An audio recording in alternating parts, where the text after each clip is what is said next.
யார் திருடன்? ஒரு நாள் அரண்மனையில் ராஜா தூங்கிட்டு இருக்கும்போது அவருடைய மோதிரமானது காணா போயிடுச்சான். அடுத்த நாள் காலையில் எழுந்திரிச்சு பார்த்துருக்காரு. சரி, மோதிரத்தை காணும் அப்படின்னோன்னே அன்னைக்கு இங்கே வேலை பார்த்த காவலாளிகள்கிட்டலாம் கேட்டிருக்காங்க. ஏன் இல்லை, நான் எடுக்கலைன்னு எல்லாரும் சொல்லியிருக்காங்க. உடனே என்ன பண்ணிட்டாரு, எல்லாரையும் கூப்பிட்டு விசாரிக்கணும் அப்படின்னு சொன்னாங்களாம்.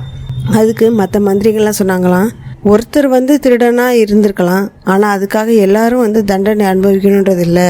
என்னதான் இருந்தாலும் விசாரிச்சாக்கா அது ஒரு கெட்ட பேர் ஆகிடும்.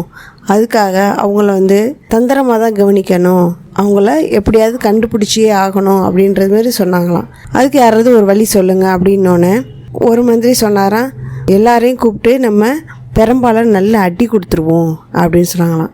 அதுக்கு இன்னொரு மந்திரி சொன்னாராம், ஒருத்தர் திருடனாக இருந்ததுக்கு எல்லாருக்கும் அடி கொடுத்தா எல்லாருக்கும் வேதனை தானே, அதனால இதை வேறு மாதிரி தான் கண்டுபிடிக்கணும் அப்படின்னு சொன்னோன்னே ராயர் சொன்னாராம், அப்பாஜியை கூப்பிட்டு நம்ம எப்படின்னு கண்டுபிடிப்போம் அப்படின்னு சொன்னாங்களாம். அதுக்கு அப்பாஜி ஒரு யோசனை சொன்னாராம், நம்ம தோட்டத்தில் ஒரு காளி சாமி இருக்கு இல்லையா, அந்த சாமியை அதனுடைய காலில் நம்ம ஒரு திரவியத்தை தடவி வைக்கணும். அந்த திரவியத்தை யார் தொட்டு வணங்கி வராங்களோ அவங்களுடைய கையில் வாசனை இருக்கும், அந்த வாசனையை வச்சு நான் கண்டுபிடிச்சிருவேன் அப்படின்னு சொன்னாங்களாம். அதுக்காக அன்னைக்கு இங்கே வேலை பார்த்த காவலாளி மற்ற காவலாளி எல்லாரையுமே கூப்பிட்டு நீங்கள் போய் அந்த தெய்வத்துக்கிட்ட காலில் இருக்கிற பாதத்தை தொட்டு வணங்கி நான் இந்த மோதிரத்தை எடுக்கலை அப்படின்னு சொல்லி என்ன செய்யணுமா கும்பிட்டுட்டு வாங்க அப்படின்னு சொன்னாராம். அதுக்காக எல்லாரும் வரிசையில் நின்று கும்பிட்டுட்டு இருந்தாங்களாம்.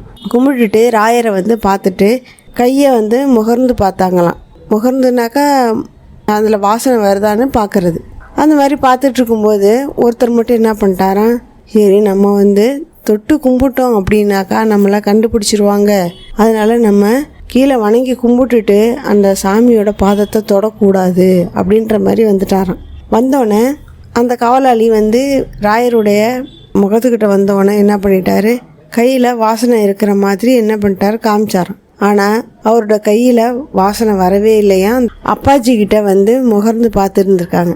அப்பாஜி கண்டுபிடிச்சிட்டாராம், இவருடைய கையில் அந்த வாசனை திரவியத்தோட வாசம் வரவே இல்லை, அதனால இவர் தான் அந்த மோதிரத்தை எடுத்துருக்கணும் அப்படின்னு சொன்னோன்னே மற்ற எல்லா காவலாளிகளையும் போக சொல்லிட்டு இவரை மட்டும் நீங்கள் இருங்க, உங்கள்கிட்ட கொஞ்சம் தனியாக பேசணும் அப்படின்னு சொல்லி இருக்க சொல்லிட்டாங்களாம்.